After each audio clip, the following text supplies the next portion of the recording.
ಹೆಸರನ್ನ ಅಮ್ಮವ್ರ ಬಗ್ಗೆ ಏನಂತ ಅನ್ಸುತ್ತೆ ಸರ್? ಹತ್ತಿರದಿಂದ ನೋಡಿದ್ದೀರಾ? ಎಲ್ಲ ಹೇಳೋದಕ್ಕೆ ಆಗಲ್ಲ ಸರ್. ಅದನ್ನ ಈಗ ಎಲ್ಲರಿಗೂ ಎಲ್ಲರ ಅಮ್ಮ ಅಂದ್ರೆ ಈಗ ಏನ್ ಹೇಳ್ತಾರೆ ಅಂತ ಹೇಳಿದ್ರೆ ಈಗ ಏನೋ ಒಂದು ಎಕ್ಸಾಗರೇಷನ್ ಅನ್ಸ್ಬಿಡುತ್ತೆ ಎಲ್ರಿಗೂ. ಯಾಕೆಂದ್ರೆ ಅವ್ರ ತಾಯಿಯಂದ್ರು ಅವರಿಗೆ ಮೇಲೇನೆ ಪ್ರಪಂಚದಲ್ಲಿ ಎಲ್ಲಾ ತಾಯಂದ್ರು ಅವ್ರ ಮಕ್ಳುಗಳಿಗೋಸ್ಕರ ವಿಶೇಷ ಡೆಡಿಕೇಟ್ ಮಾಡಿರ್ತಾರೆ. ಈಗ ನಮಗೆ ಅಂತ ಹೇಳಿದ್ರೆ ನಮಗೆಲ್ಲ ಅಂದ್ರೆ ಪ್ರಾಮಾಣಿಕತೆ ಕಲ್ಸಿದ್ರು. ಇನ್ನೊಬ್ರ ಇದಕ್ಕೆ ಆಸೆ ಪಡಬಾರದು, ಯಾವುದೇ ವಸ್ತು ಎಲ್ಲಕ್ಕೂ ಕೂಡ ಆಸೆ ಪಡಬಾರದು. ಆಮೇಲೆ ಧಾರ್ಮಿಕ ಕಲ್ಸಿದ್ರು. ಎಲ್ಲಕ್ಕಿಂತ ಅಂದ್ರೆ ಹಾರ್ಡ್ ವರ್ಕ್. ಹೌದು ಸರ್. ಅವ್ರು ಹೇಳ್ತಾರೆ ಸುಮ್ನೆ ಕೂತಿರ್ಬೇಡ, ಒಂದ್ ಕಂಬನಾರ ಸುತ್ತು ಅಂತ. ಸೊ ಟೈಮ್ ಅನ್ನ ಅಷ್ಟು ಇದ್ ಮಾಡ್ತಾರೆ. ಸುಮ್ನೆ ಯಾಕೆ ಕೂತ್ಕೊಂಡಿರ್ತೀಯ, ಅಟ್ಲೀಸ್ಟ್ ಒಂದ್ ಕಂಬನಾರ ಸುತ್ತಬೇಕು. ಮನುಷ್ಯ ಸುಮ್ನೆ ಕೂತು ವೇಸ್ಟ್ ಆಗ್ಬಾರ್ದು, ಕೆಲಸ ಮಾಡ್ಬೇಕು ಅಂತೇಳಿ ತುಂಬಾ ಹಾರ್ಡ್ ವರ್ಕ್ ಅವರು.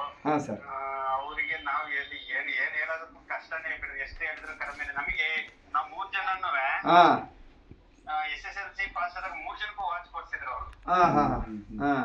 ಇವಾಗ ನೆನಪುಗಳು ಸರ್. ಅದನ್ನ ಹೇಳಿದ್ರೆ ನೋಡಿ ನಮ್ಗೆ ತುಂಬಾ ಬಹಳ ಒಂಥರ ಭಾವುಕತೆ ಆಗ್ತಾರೆ. ಭಾವುಕತೆ ಆಗುತ್ತೆ. ಎಷ್ಟು ಅಂದ್ರೆ ನಮಗೆ. ಆಮೇಲೆ ಇನ್ನೊಂದ್ ಏನು ಅಂದ್ರೆ ಎಂಟರ್ಟೈನ್ಮೆಂಟ್. ಇವತ್ತೆಲ್ಲ ಸಿಕ್ಕಾಪಟ್ಟೆ ಮಕ್ಳ ಹತ್ರ ಮೊಬೈಲ್ ಅದು ಇದೆಲ್ಲ ಇದೆ ಅಲ್ವಾ? ಹೌದು. ಅವಾಗ ನಮಗೆ ಎಂಟರ್ಟೈನ್ಮೆಂಟ್ ನಾವೇನಾದ್ರೆ ಕೇಬಲ್ ಅಲ್ಲಿ ತೆಗ್ತಿತ್ತು. ಯಾವಾಗ್ಲೂ ನಾವು ಸಿನಿಮಾ ಪಿಕ್ಚರ್ ಹೋಗ್ತೀನಿ ಅಂತ ಹೇಳಿ ಪಿಕ್ಚರ್ ಅಂತ ಮೂವಿ ಸಿನಿಮಾ ಅಂತ ಏನಲ್ಲ, ಪಿಕ್ಚರ್ ಹೋಗ್ತೀನಿ ಅಂದ್ರೆ ₹2 ಕೊಟ್ಟು ಕಳಿಸ್ತಾರ ಅವ್ರು. ಯಾವತ್ತು ನೋಡ್ರಿ ನಮ್ಗೆ ಇವತ್ತು ನಾವು ಮಕ್ಳಿಗೆ ಅದ್ ಮಾಡ್ಬೇಡ ಇದ್ ಮಾಡ್ಬೇಡ ಅಂತೀವಿ. ಅವ್ರು ಯಾವತ್ತೂ ಸಿನಿಮಾ ನೋಡಕ್ ಹೋಗ್ತೀನಿ ಅಂತ ಹೇಳಿದ್ರೆ ಬೇಡ ಅಂತಾನೆ ಹೇಳ್ತಾ ಇರ್ಲಿಲ್ಲ.